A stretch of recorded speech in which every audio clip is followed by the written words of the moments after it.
ఉన్నారు. మంచి మనుషులుగాను అందరూ ఒక్కొక్కరు ఒక్కొక్క ఇన్స్పిరేషన్గా ఉన్నారు.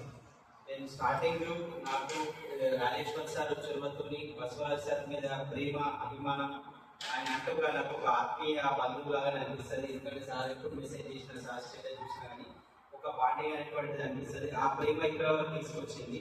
దాని తర్వాత ఇక్కడ ఉన్న ఉపాధ్యాయ బృందం కానీ మన హెడ్ మాస్టర్ గారు కానీ రజిత మేడం కానీ వాళ్ళంతా పనితీరు కానీ ప్రతి ఒక్కరు కూడా ఒక్కొక్క ఇన్స్పిరేషన్లా ఉన్నారు. నేను చేసిన సహాయం చాలా చిన్నది అనిపిస్తుంది మీ ప్రేమ ముందు, మీ మంచితనం ముందు. ఇప్పుడు నా గ్రామస్తులను చూసి ఇప్పుడు నాకు ఇంకా ఇన్స్పిరేషన్ అనిపిస్తుంది. వీళ్ళే ఇంకా మనకంటే మంచి కార్యక్రమాలు చేస్తారు.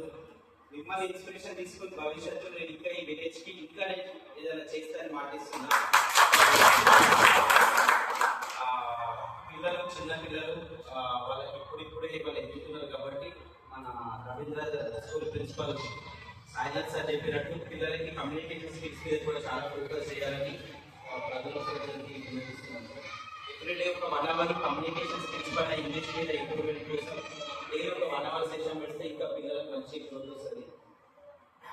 నా మీద ప్రేమతోని అభిమానంతో మేము చేస్తున్న సేవా కార్యక్రమాలు నచ్చి తన పర్సనల్ పని కూడా పక్కన వచ్చిన మన రవీంద్ర సాయినాథ్ సార్ కూడా సార్ కూడా ఒక ప్రైవేట్ స్కూల్ ఉన్నా కానీ ఇప్పుడు కూడా గవర్నమెంట్ స్కూల్ పిల్లల గురించి ఆలోచిస్తారు.